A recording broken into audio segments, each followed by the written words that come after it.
In the winter of 1876, deep in the isolated mountains of Montana Territory, a German doctor named Theodor Brennan made a discovery that would haunt him for the rest of his life. Inside a remote cabin, 23 miles from the nearest settlement, he found medical records that documented 5 generations of deliberate inbreeding within a single Irish family. But that wasn't the most disturbing part. Hidden beneath floorboards wrapped in oiled cloth were the preserved remains of 7 infants, all bearing identical deformities that marked them as unworthy of life according to their own parents. The Donnelly family had been practicing selective infanticide for over a century, eliminating any child born with visible genetic defects to maintain their carefully constructed facade of normalcy. What Dr. Brennan discovered next would challenge everything the medical community believed about heredity, family bonds, and the lengths people would go to protect their bloodline's dark secrets. The evidence he uncovered suggested that this wasn't an isolated case of frontier madness, but part of a deliberate genetic experiment that had been refined and perfected across generations, spanning 2 continents and nearly 100 years of carefully concealed family practices. Before we continue with the story of the Donnelly family and their horrific genetic legacy, make sure to subscribe to our channel and hit that notification bell. Also, let us know in the comments what state or city you're listening from. We love hearing from our community of mystery enthusiasts worldwide. Your engagement helps us bring you more stories like this one, stories that reveal the darkest corners of American history. The story Dr. Brennan would later document in his private journals began not in Montana's unforgiving wilderness, but in the rolling green hills of County Cork, Ireland, where the Donnelly bloodline first took its twisted turn toward genetic catastrophe during the harsh winter of 1798. The Montana Territory of 1874 represented the very edge of American civilization, a land where federal authority existed more in theory than practice. Helena, the territorial capital, boasted barely 8,000 souls clustered around the mining operations that had sparked the region's growth. The surrounding mountains held only scattered mining camps, isolated homesteads, and native tribes still actively resisting the encroachment of white settlers. It was a landscape carved by violence and shaped by desperation, where families could disappear for months without anyone asking questions, where the harsh winters claimed lives regularly, and where the territorial government's reach extended only as far as its scattered deputies could ride through treacherous mountain passes. The gold rush that had initially drawn settlers to Montana was beginning to wane by 1874, leaving behind abandoned claims and desperate men willing to try anything for survival. Supply lines stretched thin across hundreds of miles of wilderness, making even basic necessities scarce and expensive. Medical care was virtually non-existent outside Helena, and even there, it consisted mainly of army surgeons and self-taught frontier doctors whose knowledge was limited to treating gunshot wounds and setting broken bones. It was precisely this isolation and lack of oversight that made Montana Territory attractive to certain types of settlers, those who needed to disappear from civilized society and its inconvenient questions. Into this unforgiving landscape came Patrick Donnelly and his wife Bridget, along with their 4 surviving children. Seamus, age 19, Moira, 17, Colleen, 15, and young Declan, barely 12. They arrived in Helena on a freight wagon in September 1874, their possessions carefully packed in wooden crates that suggested wealth unusual for typical Irish immigrants. Patrick presented himself as a successful potato farmer fleeing the lingering effects of the Irish famine. But his hands showed none of the calluses typical of agricultural work. Instead, his fingers bore the ink stains of a man accustomed to record-keeping, and his speech carried the educated accent of someone who had received formal schooling, rare luxuries for an Irish peasant of that era. Bridget Donnelly struck observers as a woman perpetually on the edge of nervous collapse. Small-boned and prematurely aged, she rarely spoke above a whisper, and kept her children close with an intensity that bordered on obsession. Local merchants noted that she paid for supplies exclusively in gold coins, counting each one multiple times before reluctantly parting with it. Her eyes held a haunted quality that suggested she had witnessed horrors that went far beyond the typical hardships of frontier life. What the Territorial Land Office didn't know was that the Donnellys carried elaborately falsified papers from New York, claiming residence in Brooklyn for 3 years prior to their westward journey. The documents were expertly forged, complete with fake employment records and fabricated references that would have fooled all but the most thorough investigation. In reality, they had never lived in New York. They had fled directly from Ireland after a scandal that had shaken their rural community to its core, a scandal that involved the local parish priest discovering what he called an abomination against God and nature within their extended family. Father Michael O'Sullivan, a man known for his discretion regarding parishioners' private struggles, had become so horrified by what he discovered about the Donnelly family practices that he threatened immediate excommunication and exposure to British authorities. The priest's usually steady hand had trembled as he wrote his final warning to Patrick Donnelly. "What you have done in the name of bloodline purity is a sin that cries out to heaven for vengeance. Leave this parish immediately, or I will ensure that every soul in County Cork knows the true nature of your family's abominations." Patrick had purchased 160 acres of remote mountain land from the territorial government, paying in gold coins that raised no suspicions in a territory where such currency was common among former miners and prospectors. The land sat in a narrow valley between 2 steep ridges, accessible only by a treacherous mountain trail that became completely impassable during the worst winter months. The isolation was so complete that smoke from their cabin chimney couldn't be seen from any neighboring homestead, and the nearest water source, a spring-fed creek, flowed only during the brief summer months before freezing solid for nearly half the year. The location was perfect for a family that desperately needed to hide from the world, but it also presented challenges that would test even their carefully planned survival strategies. The growing season at that altitude lasted barely 4 months, requiring intensive agricultural knowledge to produce enough food for winter survival.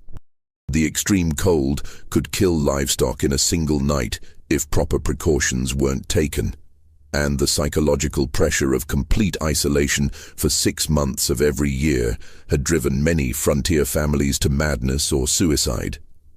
Yet the Donnellys built their homestead with the efficiency of people who had faced similar challenges before. Patrick and his sons constructed a sturdy log cabin with thick walls designed to retain heat, small windows that minimized heat loss, and a complex system of interior partitions that could be sealed off during the coldest weather. The construction showed knowledge of building techniques that went beyond typical frontier skills, suggesting either previous experience with extreme climates or consultation with experts before their arrival in Montana. Bridget and the girls prepared for their first Montana winter with methodical precision that impressed even experienced mountain dwellers. They preserved meat using techniques that maximized storage space and minimized spoilage, cultivated crops specifically chosen for their ability to grow in short seasons and poor soil, and established systems for rationing supplies that showed mathematical precision unusual for supposedly uneducated Irish peasants. But neighbors who occasionally encountered them during supply runs to Helena noted peculiarities that set the Donnellys apart from other frontier families. The family members bore striking resemblances to one another that went far beyond normal family traits. Their pale blue eyes, sharp angular features, and unusually long fingers created an almost uncanny uniformity of appearance. The children displayed behavioral patterns that seemed simultaneously advanced and disturbing. They showed remarkable intelligence and self-discipline for their ages, but also a wariness around strangers and a submissiveness to parental authority that suggested fear rather than respect. Most unsettling were the conversations overheard by Jake Harrison, the territorial mail carrier who made monthly runs through the mountain settlements. The family spoke frequently in Irish Gaelic, but even when using English, their discussions contained references to maintaining the purity of the line, the strength that comes from proper breeding, and the sacrifices necessary for family advancement. These weren't the typical concerns of frontier families struggling for basic survival. They suggested deeper, more disturbing motivations for their isolated lifestyle. The first sign that something was deeply wrong with the Donnelly family emerged in March 1875, when the spring thaw finally opened the mountain passes after 6 months of complete isolation. Jake Harrison, making his first mail run since the previous October, arrived at their cabin to deliver government correspondence and immediately sensed that something terrible had happened during the long winter months. The cabin itself showed signs of recent alterations. New boards covered what appeared to be holes in the walls, fresh chinking filled gaps that suggested violence or struggle, and the area around the building bore evidence of significant digging despite the frozen ground. Most disturbing was the smell that permeated the entire homestead. A sickly sweet odor that Harrison recognized from his years of frontier experience as the lingering scent of death and decay.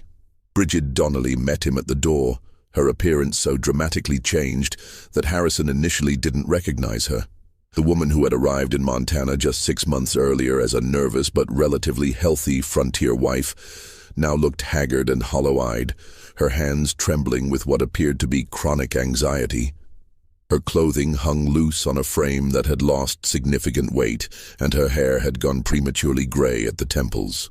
When she attempted to speak, her voice cracked as if she hadn't used it in weeks. The winter was difficult, she managed to whisper, glancing nervously toward the cabin's interior. We had complications. Harrison found the family in the midst of what appeared to be a difficult birth, with Bridget in active labor attended only by her teenage daughter Moira. But what he witnessed during that March afternoon would later become crucial evidence in understanding the family's dark history. The scene was orchestrated with a clinical precision that suggested extensive previous experience with similar situations.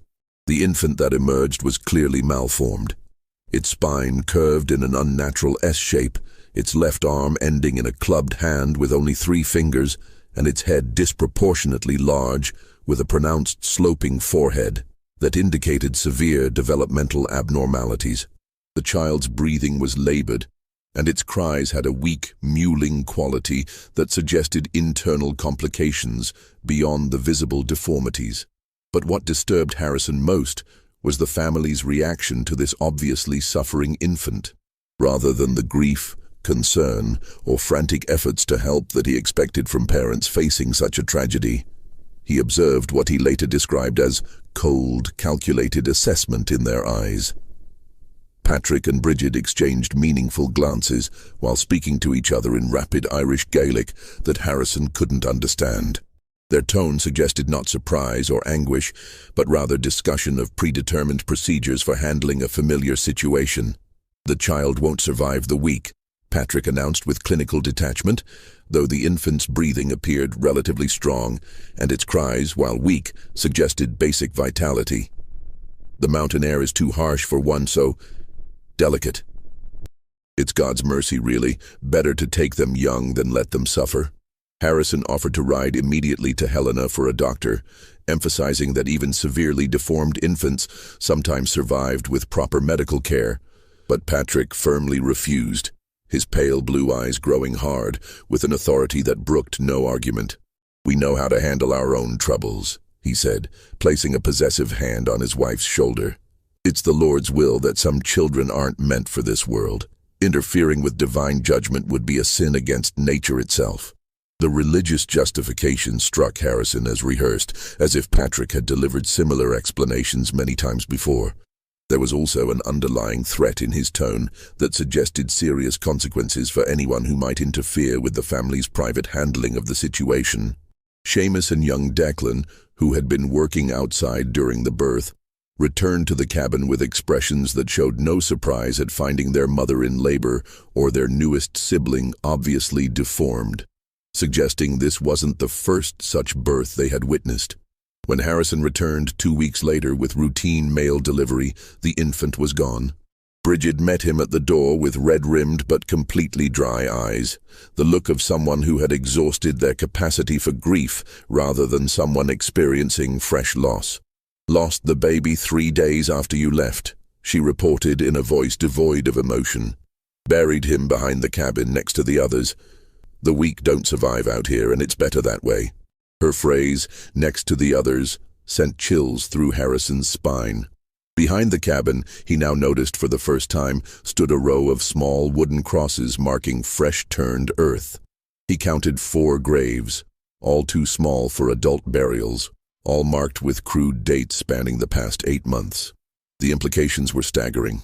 The Donnellys had lost multiple infants during their first year in Montana, losses that had never been reported to territorial authorities as required by law. The graves themselves looked wrong to Harrison's experienced eye. The dirt was disturbed in a pattern that suggested hasty, panicked work rather than the careful burial of beloved children. The crosses were uniform in size and construction, as if made in advance rather than crafted individually for each loss, and the spacing between graves suggested systematic planning rather than random tragedy. They were arranged in a neat row that left space for additional burials. That summer, as Harrison continued his monthly mail runs, he began paying careful attention to the Donnelly family dynamics. What he observed gradually painted a picture of a household operating under rules and pressures that had nothing to do with typical frontier survival. The children moved with the careful precision of people who knew that mistakes carried severe consequences, and their interactions with each other showed patterns of communication that suggested shared knowledge of family secrets too dangerous to discuss openly. Moira and Colleen, despite being only 17 and 15, carried themselves with the knowledge and wariness of much older women. They handled domestic tasks with efficiency that went beyond normal teenage competence, but their eyes held a haunted quality that suggested they had witnessed things that fundamentally changed their understanding of family relationships. When they spoke to their parents, their voices carried a deference that seemed rooted in fear rather than respect. Seamus, the eldest son at 19, had developed a pronounced stutter that seemed to worsen whenever his father was present. He flinched at sudden movements and avoided eye contact with anyone outside the immediate family. Most disturbing was his reaction to questions about family life.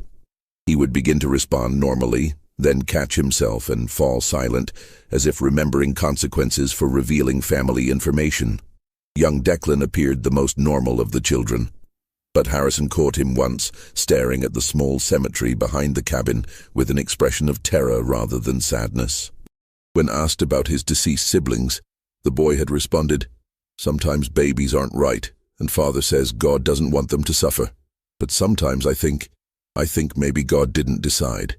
The child had immediately clapped his hand over his mouth, as if realizing he had said something forbidden, and refused to speak another word during Harrison's entire visit.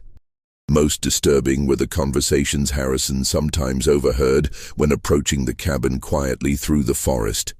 The family spoke frequently about keeping the line pure, maintaining the strength of the blood, and the sacrifices our ancestors made to preserve what matters.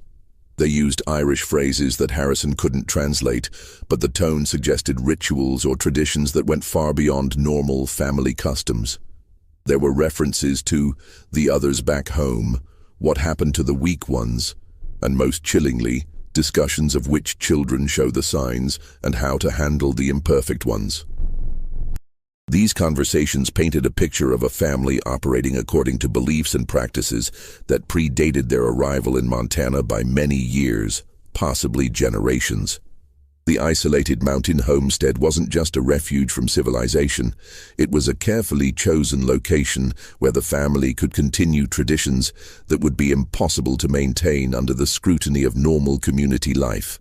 As 1875 progressed into its harsh winter months, the Donnelly family's isolation became complete once again. Snow blocked the mountain passes from November through March, cutting them off entirely from the outside world for the second time since their arrival in Montana territory.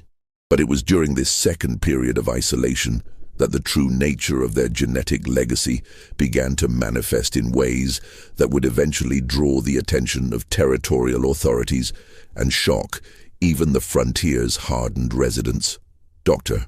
Theodore Brennan, the territorial physician who would later investigate the family, had arrived in Helena in October 1875, carrying with him medical texts and knowledge that represented the cutting edge of hereditary science.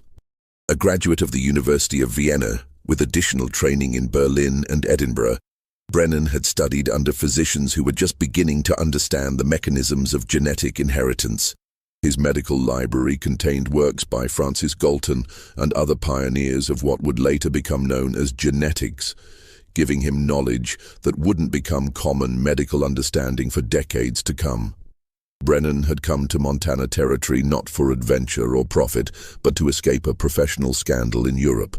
His research into hereditary traits had led him to conclusions about human breeding that his colleagues found disturbing, and his vocal support for controlled reproduction to improve the human species had made him persona non grata in respectable medical circles. The frontier offered him anonymity and the freedom to pursue his scientific interests without institutional oversight. Ironically, the same freedom that had attracted the Donnelly family for their own disturbing purposes.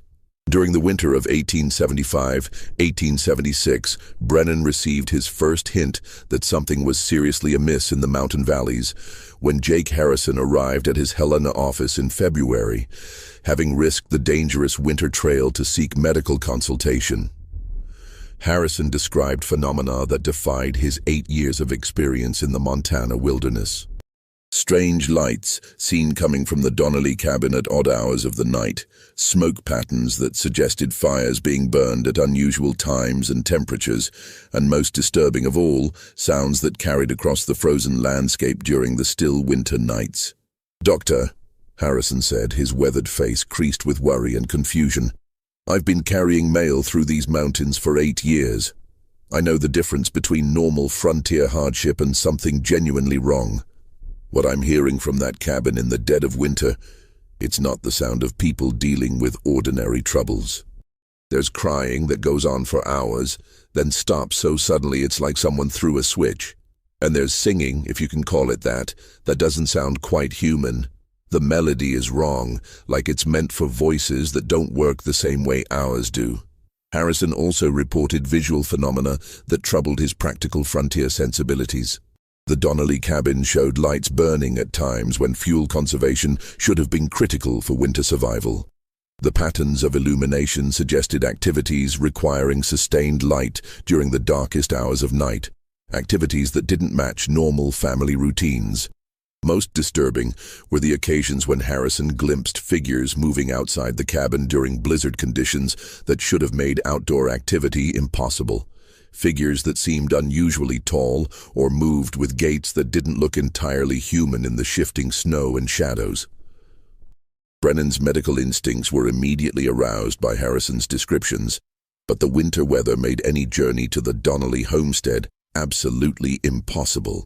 The mountain passes were blocked by snow depths that made travel suicidal, and even if he could have reached the cabin, winter emergency visits were typically requested only for life-threatening situations that couldn't wait for spring. The Donnelly family had never requested medical assistance despite the obvious health problems Harrison had described. Instead of attempting a dangerous winter journey, Brennan began researching Irish immigration records and territorial archives, looking for any available information about the family's background and previous medical history. What he discovered raised more questions than answers and painted a picture of systematic deception that suggested the family's problems went far deeper than simple frontier hardship. The Donnellys had claimed to be from County Cork, Ireland, fleeing poverty and crop failures that affected rural Irish communities throughout the 1860s and early 1870s. Their immigration papers contained detailed stories about lost relatives, destroyed farms, and economic circumstances that forced them to seek opportunities in America. But careful cross-referencing of their claims with official Irish parish records revealed inconsistencies that strongly suggested elaborate falsification. The listed relatives in Ireland couldn't be verified through church baptismal and marriage records that normally provided reliable genealogical information. The described farm locations didn't match existing land ownership records from County Cork. Most troubling, the stated reasons for emigration, crop failures and poverty, didn't match the significant amount of gold the family had used to purchase their Montana property, pay for transcontinental transportation, and establish their isolated homestead. More disturbing were reports Brennan found buried in New York immigration files, documents that immigration officials had apparently failed to follow up properly. A family named Donnelly had indeed passed through Ellis Island in 1874, but they had been flagged by medical inspectors for concerning physical characteristics among the children that suggested possible genetic abnormalities. The medical report described signs of developmental irregularities consistent with hereditary defects and noted that the parents had become increasingly aggressive and evasive when questioned about their family medical history. The immigration medical inspector, Dr. Samuel Morrison, had recommended that the family be detained for extended medical evaluation, but his report had been overruled by administrative officials eager to process the large numbers of immigrants passing through Ellis Island daily. Morrison's notes suggested that his concerns went beyond simple medical abnormalities. He had observed behavioral patterns in the family that suggested systematic concealment of information relevant to public health and safety. As Brennan delved deeper into available records, he discovered references to Irish families named Donnelly in other American communities, families that had arrived at different times but showed similar patterns of behavior. A Donnelly family in Pennsylvania had attracted attention from local authorities in 1871 for unusually high infant mortality rates. Another Donnelly family in Ohio had been investigated by county officials in 1873 for possible child neglect, though the investigation had been dropped when the family suddenly relocated without leaving forwarding information. The pattern suggested that the Montana Donnellys weren't isolated criminals, but part of a larger network of related families who shared similar practices and moved frequently to avoid official scrutiny. The implications were staggering. If these were all branches of the same extended family, their genetic manipulation and systematic infanticide might have been practiced across multiple states and involved dozens of victims over many years. As spring approached and the mountain passes began to clear, Brennan found himself increasingly obsessed with the mystery of the Donnelly family. His professional training told him that isolated populations often developed genetic problems due to limited breeding pools, a well-documented phenomenon in remote communities throughout history. But something about this particular family suggested a pattern far more deliberate and systematic than simple geographic isolation could explain. The combination of Harrison's disturbing observations, the suspicious immigration records, and the evidence of possible connections to similar families in other states convinced Brennan that the Donnellys represented something unprecedented in his medical experience.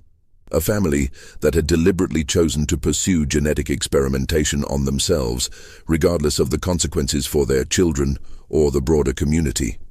When the spring thaw of 1876 finally opened the mountain trails, Dr. Brennan made the decision to visit the Donnelly homestead personally, ostensibly to provide routine medical services to an isolated frontier family.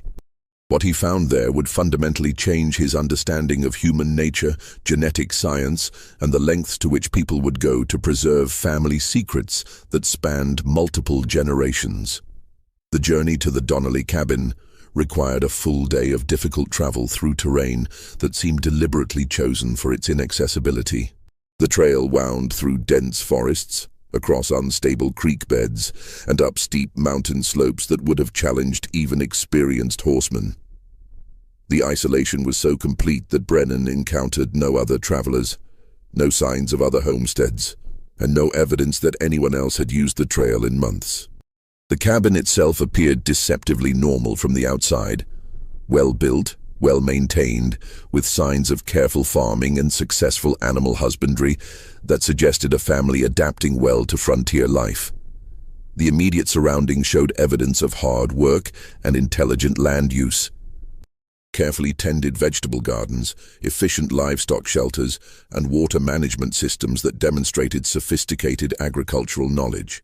But Brennan's medically trained eye immediately noticed troubling details that most visitors would have overlooked. The family cemetery behind the cabin contained far too many graves for a family that claimed to have lost only occasional infants to the harsh frontier conditions. Brennan counted 11 wooden crosses, all marking plots that were clearly too small for adult burials, all carved with dates that showed deaths occurring at suspiciously regular intervals, rather than the random clustering typical of epidemic disease or severe weather casualties. The graves themselves were arranged in neat rows that suggested systematic planning rather than desperate responses to unexpected tragedies. More disturbing was the evidence of recent expansion in the cemetery area. Fresh tool marks in the surrounding trees and recently moved earth suggested that additional grave sites were being prepared in advance, preparations that implied the family expected future deaths rather than hoping to avoid them. The crosses marking existing graves showed similar construction and weathering patterns, as if they had been made in batches rather than individually crafted for each deceased child. Patrick Donnelly met him at the cabin door with a mixture of frontier hospitality and barely concealed wariness that immediately set Brennan's professional instincts on edge. The family patriarch had aged dramatically since Harrison's descriptions from the previous year. His hair had gone completely white, despite his apparent age of 45, and deep lines creased his face in patterns that suggested chronic stress rather than normal aging. His hands trembled slightly when he thought no one was watching, and his eyes held a haunted quality that Brennan recognized from patients suffering from severe psychological trauma. "We don't need a doctor here," Patrick said with forced firmness, but his voice carried less conviction than his words suggested. "We've always handled our own troubles, just as our families did in the old country. Bringing outsiders into family matters only complicates situations that are better resolved through traditional methods." Bridget appeared behind her husband, and Brennan was shocked by the extent of her physical deterioration since Harrison's previous descriptions. The woman who had given birth just over a year earlier now looked gaunt and hollow-eyed, her frame so thin that her clothing hung like drapes over protruding bones. Her hands showed a constant tremor that could have indicated neurological problems, chronic malnutrition, or psychological stress severe enough to cause physical symptoms. When she attempted to speak, Patrick silenced her with a sharp look that suggested years of practiced dominance and consequences for disobedience that went beyond normal marital authority. But it was the children who provided the most disturbing evidence of the family's dark secrets and abnormal lifestyle. Moira, now 18, was clearly pregnant again. Her condition advanced enough to suggest conception during the isolated winter months when no outsiders could have been present. The implications of this timing, combined with the family's isolation and unusual genetic patterns, raised questions that Brennan found professionally and personally disturbing. Colleen, now 16, showed signs of premature physical development that seemed accelerated beyond her chronological age. Her adult features appeared fully formed in ways that suggested hormonal abnormalities, possibly related to genetic factors or environmental influences. More troubling was her behavior around her parents. She displayed a combination of maturity and submissiveness that suggested experiences inappropriate for someone her age. Most disturbing was young Declan, now 13, who had developed pronounced physical abnormalities since Harrison's previous visits. The boy's facial features showed clear asymmetry, with one side of his face appearing normally developed while the other showed signs of arrested growth or malformation. He walked with a pronounced limp that suggested spinal curvature, and his hands showed the elongated fingers and unusual joint flexibility that Brennan recognized as possible indicators of genetic connective tissue disorders. During his brief initial visit, Brennan observed family dynamics that defied normal social conventions and suggested psychological pressures that went far beyond typical frontier hardships. The older children deferred to their parents, with a combination of fear and resignation that indicated consequences for disobedience far more severe than normal parental discipline. Their movements were careful and calculated, as if they had learned through experience that spontaneous behavior could trigger unpredictable and dangerous responses. Seamus, the eldest son at 20, avoided eye contact with both his parents and the visiting doctor. His pronounced stutter had worsened to the point where he could barely communicate, and he seemed to be fighting some internal struggle that left him visibly agitated throughout Brennan's visit. When asked direct questions about family life or his own health, Seamus would begin to respond normally, then catch himself mid-sentence and fall silent, as if remembering severe consequences for revealing family information to outsiders. The family's living arrangements also struck Brennan as abnormal for typical frontier households. The cabin's interior was divided into more separate spaces than necessary for privacy alone, with heavy curtains and locked doors that seemed designed to conceal activities rather than simply organize family life. Sounds from other parts of the cabin suggested ongoing activities that the family didn't want their visitor to observe, and there were smells, medicinal, organic, and vaguely disturbing, that implied practices beyond normal frontier medicine or food preservation. As Brennan prepared to leave after his initial assessment, Patrick pulled him aside with an urgency that bordered on desperation. His manner suggested a man wrestling with competing desires to maintain family secrets and seek help for problems that had grown beyond his ability to manage alone. "Doctor," Patrick whispered, glancing nervously toward the cabin to ensure they weren't overheard by family members. "If I were to tell you that sometimes God tests families in ways that require terrible choices, would you understand what I mean? Would you be able to help without asking questions that might bring trouble to people who are already suffering?" Before Brennan could formulate a response, Patrick continued with increasing agitation. "Our bloodline carries great strength, but it also carries complications. We've learned to manage these complications through methods that our fathers and grandfathers developed over many generations. These methods have worked for us in the old country, but here in Montana, people ask different kinds of questions. They expect things that we cannot provide without revealing practices that wouldn't be understood by those who don't share our particular burdens." The implications of Patrick's carefully worded confession sent chills through Brennan's professional composure. He was beginning to understand that the Donnelly family's isolation wasn't just about avoiding social scrutiny for unusual behavior. It was about hiding systematic practices that would horrify even the frontier's rough-and-tumble society, practices that had been refined and perfected over multiple generations before being transplanted to the American wilderness. 2 months after his initial visit, Dr. Brennan received an urgent message from Jake Harrison that would force him to confront the full horror of the Donnelly family's genetic legacy. The message, delivered by a local trapper who had risked the treacherous mountain trail, contained only a few hastily scrawled words. "Donnelly woman in bad labor. Family asking for doctor. Something wrong beyond normal birthing troubles. Come quick if you can." For the first time since their arrival in Montana territory, the Donnelly family was requesting outside medical assistance, a dramatic departure from their previous insistence on handling all family matters privately. The fact that they had overcome their obsessive secrecy to ask for help suggested complications so severe that even their extensive experience with difficult births couldn't provide adequate solutions. Brennan arrived at the mountain cabin on a sweltering July afternoon to find a scene that would haunt his nightmares for decades to come. The oppressive heat had turned the isolated valley into a furnace, and the air hung thick with humidity that made breathing difficult even for healthy individuals. Inside the cabin, the atmosphere was even more stifling, heavy with the smells of sweat, blood, and something else.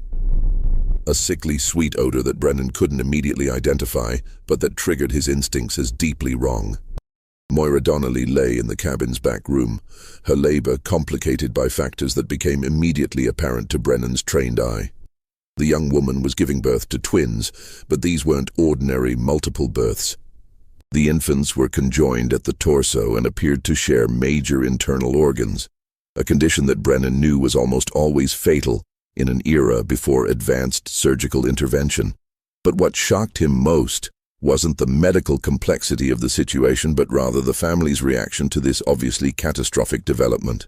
Rather than the panic, grief, and desperate hope for divine intervention that he expected from parents facing such a tragedy, the Donnellys displayed a cold, methodical response that suggested they had dealt with similar situations many times before. Patrick and Bridget worked together with the efficiency of people following a well-established protocol, their movements coordinated and purposeful rather than frantic. Seamus and Colleen prepared materials and instruments that clearly weren't intended for celebrating a birth, but rather for managing a situation that required immediate and decisive action. The twins themselves presented a medical challenge that would have strained the resources of even the best-equipped hospitals of the era.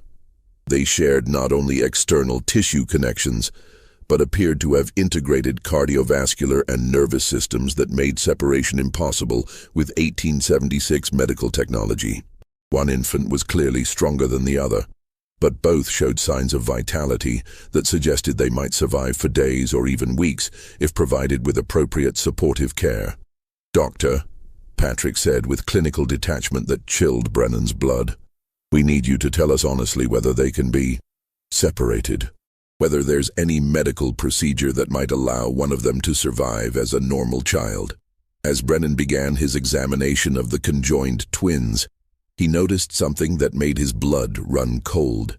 Hidden beneath the birthing bed were leather-bound journals filled with detailed drawings and notes documenting similar births over what appeared to be many decades. Page after page showed careful anatomical sketches of infants with various deformities: cleft palates, missing limbs, spinal malformations, extra digits, and conditions that Brennan had never seen illustrated with such clinical precision.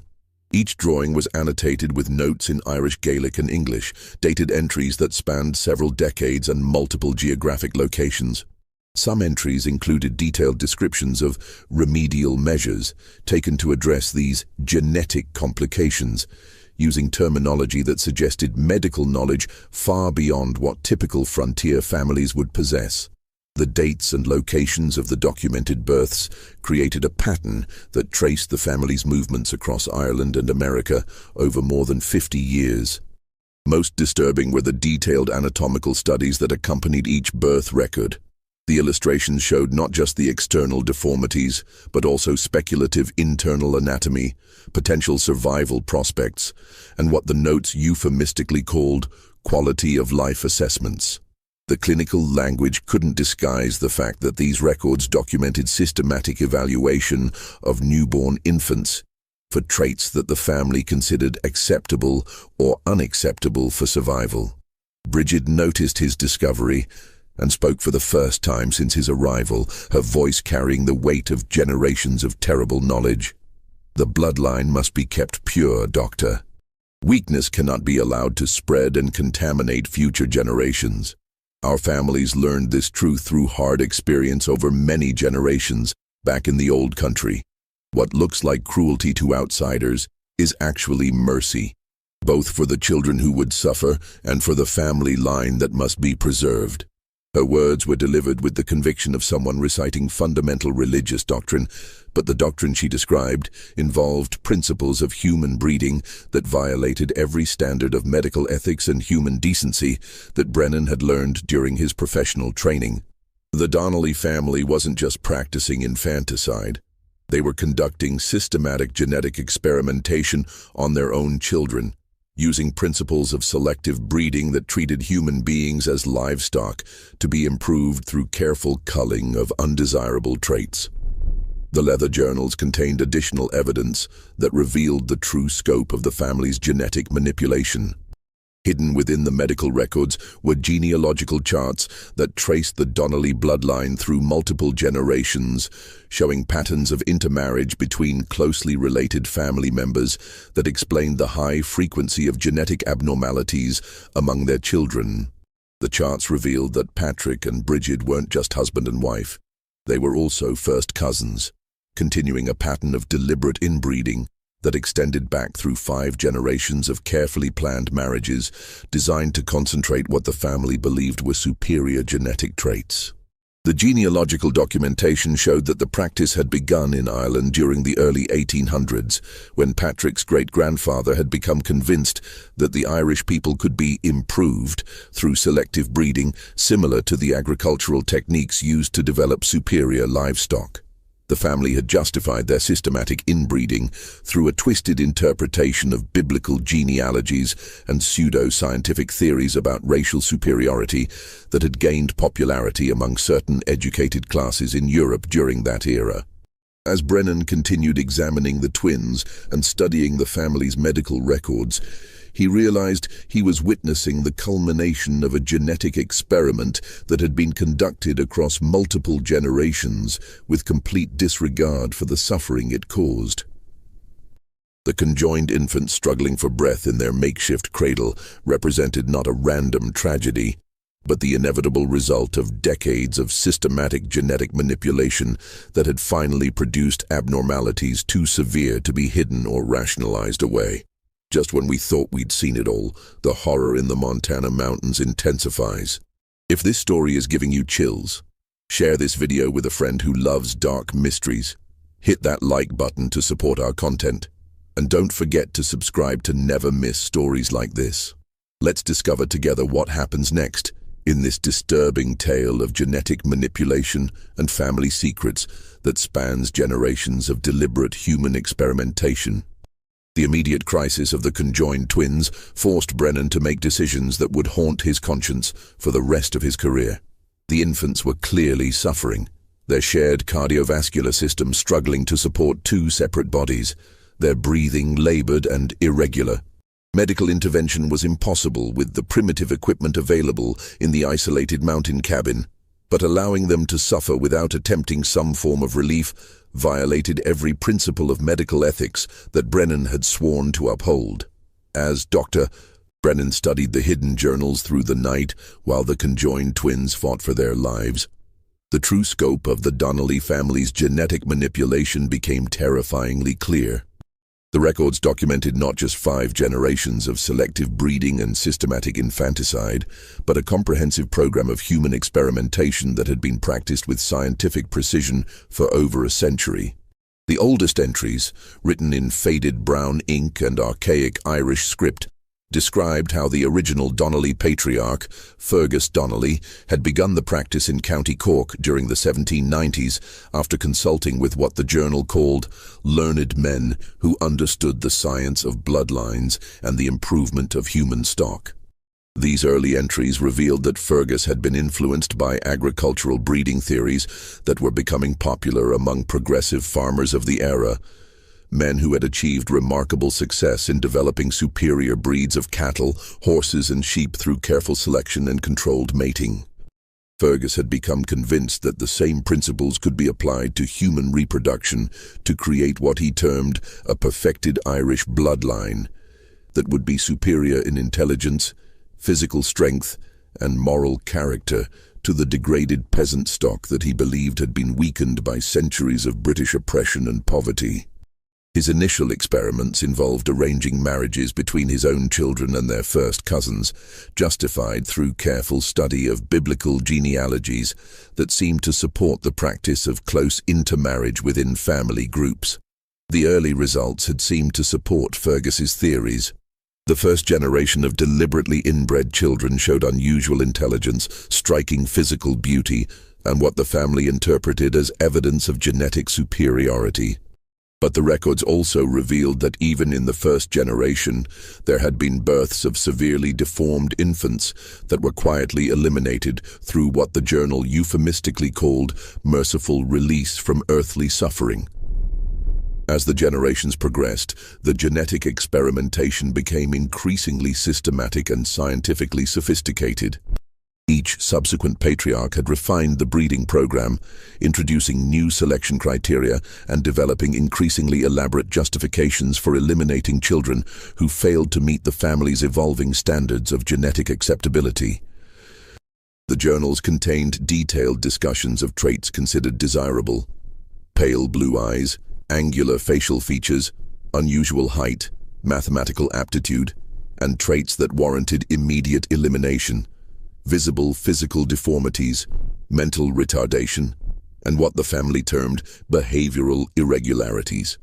But the most disturbing revelation came when Brennan discovered a section of the journal dedicated to what was called the enhancement protocol.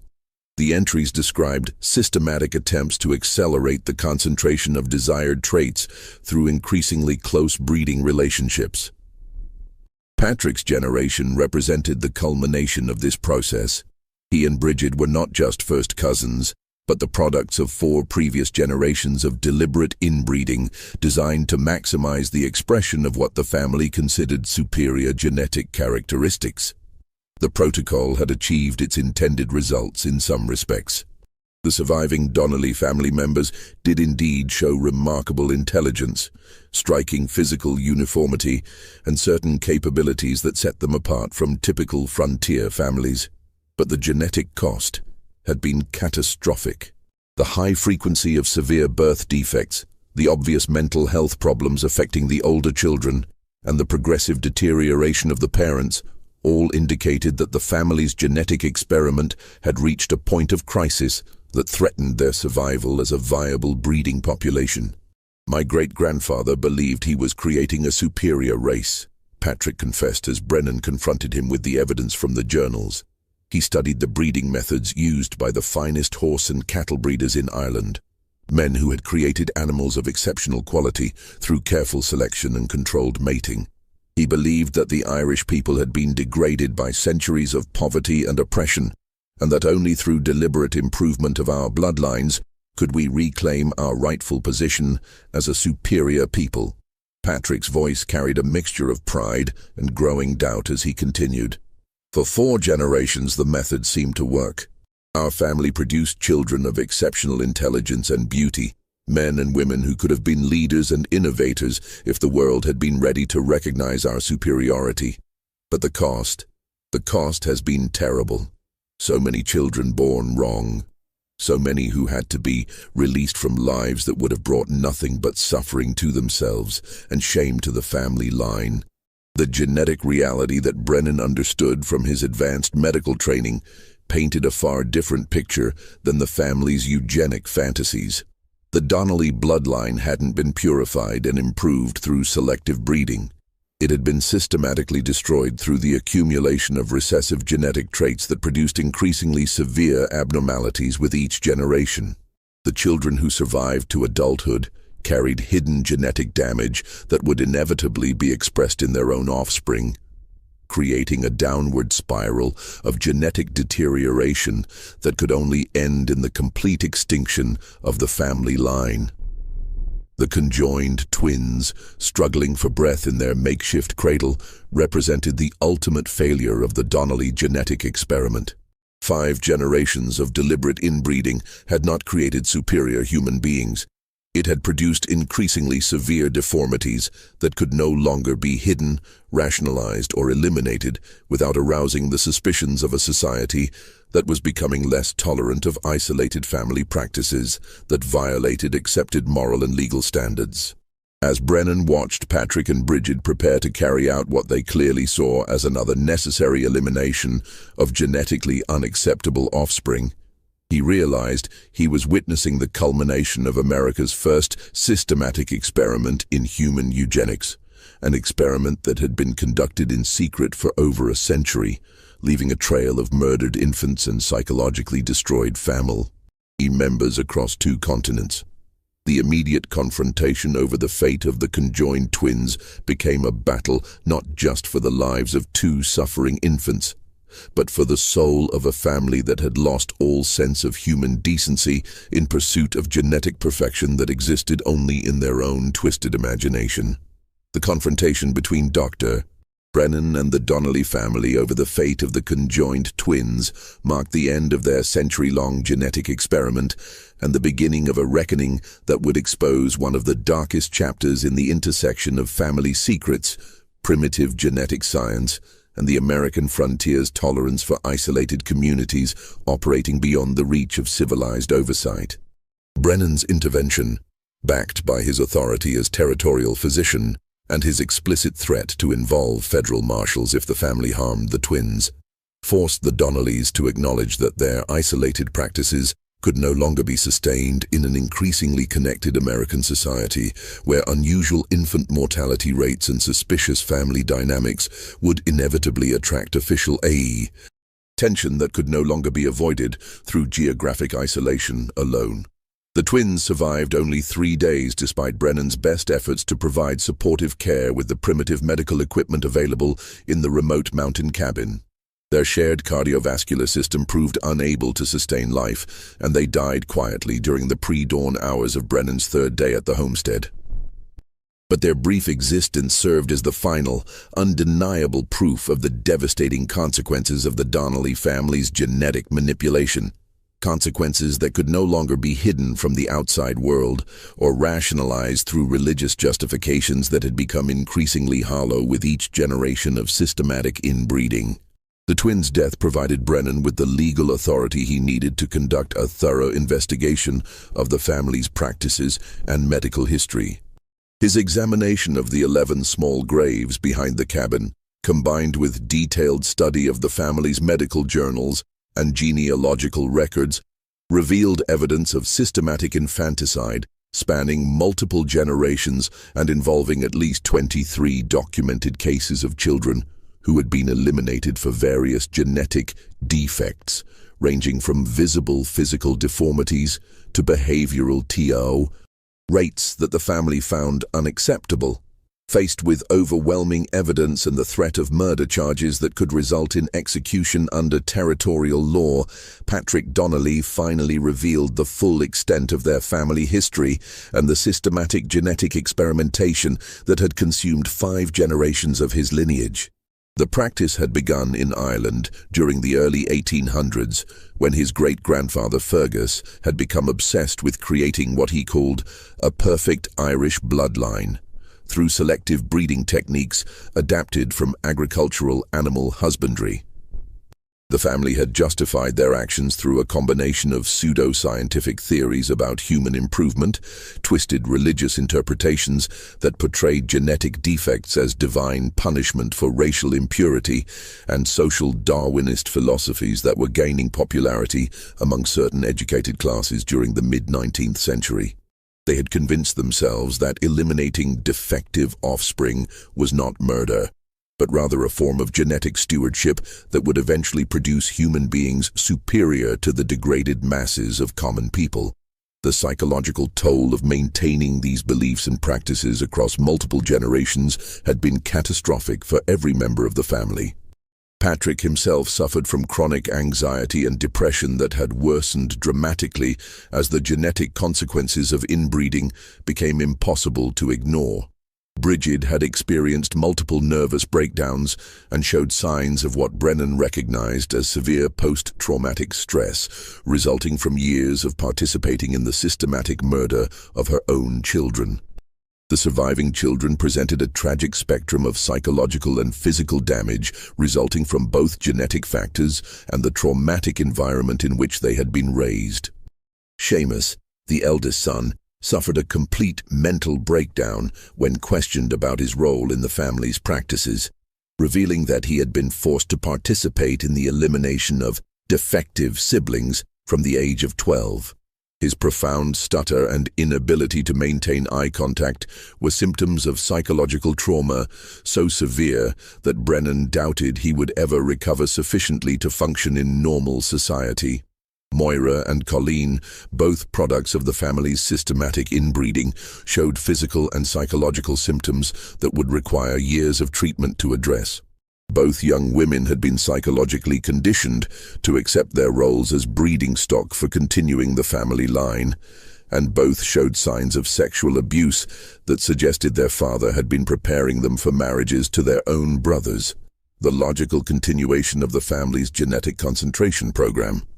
Young Declan, whose physical deformities made him a living reminder of the family's genetic failures, presented the most complex challenge for territorial authorities. His spinal curvature and facial asymmetry were progressive conditions that would require ongoing medical treatment, but his psychological state had been so severely damaged by witnessing years of infanticide and abuse that he posed potential dangers to himself and others. The boy disappeared one night from territorial custody, vanishing into the Montana wilderness without leaving any trace that would allow authorities to determine his fate. The legal proceedings against Patrick and Bridget Donnelly were complicated by the unprecedented nature of their crimes and the territorial justice system's lack of experience with cases involving systematic genetic experimentation and generational patterns of infanticide. The territorial prosecutor struggled to find appropriate charges for crimes that spanned multiple generations and jurisdictions, while defense attorneys attempted to argue that the defendants were victims of hereditary mental illness rather than calculating criminals who had systematically murdered their own children. The case attracted attention from medical and legal experts throughout the American territories, but the remote location and primitive communication systems of the era meant that much of the evidence and testimony never reached the broader public.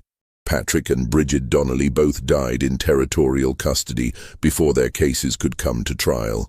Patrick, from what appeared to be a stroke brought on by the psychological stress of having his life's work exposed as a catastrophic failure, and Bridget from complications related to her final pregnancy, which ended in yet another severely malformed stillbirth that seemed to symbolize the ultimate futility of the family's genetic experimentation.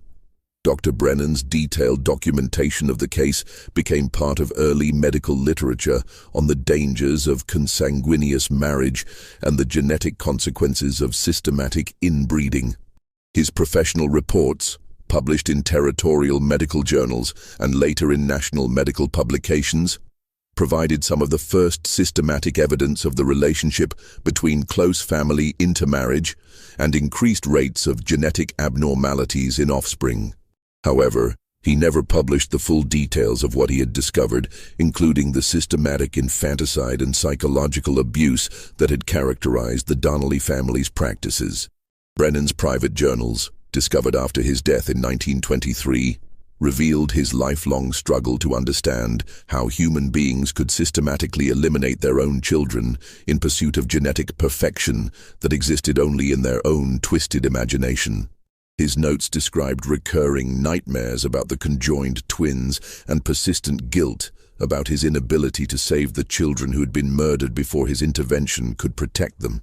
The Donnelly homestead was abandoned after the family's arrest, and the mountain property reverted to territorial ownership when no surviving relatives could be located to claim inheritance rights. Local residents avoided the area, partly due to practical concerns about the harsh winter conditions that had made the location appealing to the family, but also because of growing awareness of the horrors that had taken place there. The isolation that had once protected the family's secrets now served as a natural barrier that prevented curious visitors from disturbing what had become an unofficial monument to the dangers of genetic experimentation conducted without ethical oversight or scientific understanding. The small cemetery behind the cabin, with its 11 documented graves and evidence of additional unmarked burial sites, served as a permanent reminder of the ultimate failure of humanity's first systematic experiment in genetic eugenics. The neat rows of crosses marking the graves of murdered infants stood as testimony to the moral bankruptcy of theories that valued genetic purity over basic human decency and parental love.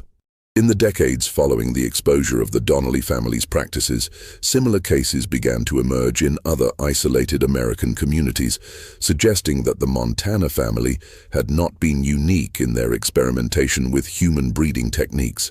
The growing body of evidence about the genetic and psychological consequences of systematic inbreeding contributed to changing attitudes about marriage laws, child protection, and the need for government oversight of isolated communities that might be conducting practices harmful to their members or to society as a whole.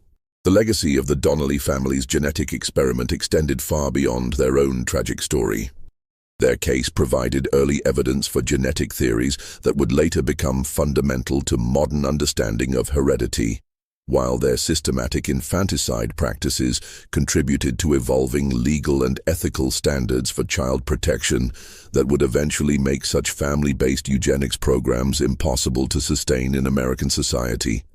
This mystery shows us how the pursuit of genetic perfection can lead to unthinkable horrors when combined with isolation, desperation, and a fundamental misunderstanding of human worth and scientific principle.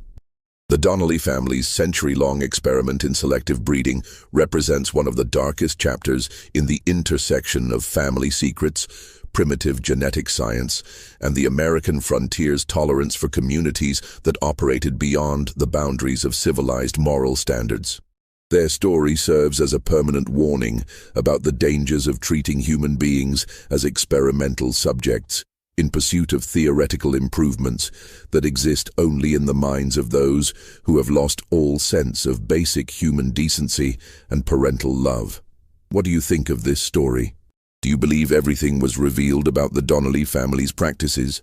Or might there be other isolated families who carried similar dark traditions to the American frontier?